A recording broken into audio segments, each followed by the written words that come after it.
Hello guys, good morning. Ganda no, ganda yan. Ganda yan. Ganda. Parang si ano yan, si Buni-Buni yan. Ganda yan. Si Buni-Buni namin, si Buni-Buni na ito namin. Ay, ganda yan. Ganda. Saan nagmana ang aking mga pamangkin? Sa cute na titang kagaya ko. Sana all. Ayun guys, kamusta nga pala Pandanhanon? Say hello! Hi! Alam mo guys, sa totoo lang, yung bahay namin may doorbell, may echo, kahit walang tao. Yes. Lalo na siguro kapag empty na tong bahay namin, no? Nilagay ko na lahat sa box. Promise.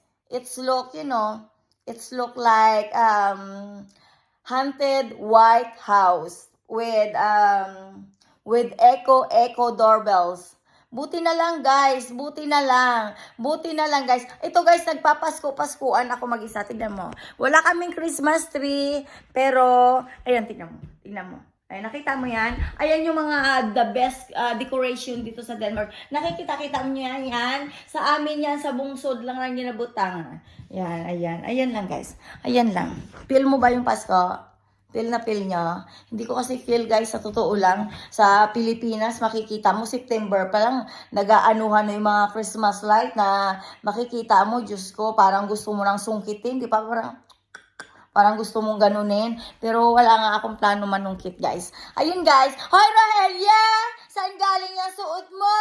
Bago ba yan? Ha? Hindi eh. Luma na yan. Ito? Alam mo, 100 years na to. 100 years. It still nice, no? That's me. Mahilig mangolekta ng damit. Kapag nagsawa, ilalagay sa cabinet. After how many years, it's look nice. It's look like, new old. New. I mean new. New where? Where are you now? Where your clothes? Where? Ano ba talaga guys? Nalilito ako sa English eh. Sa totoo lang minsan, where?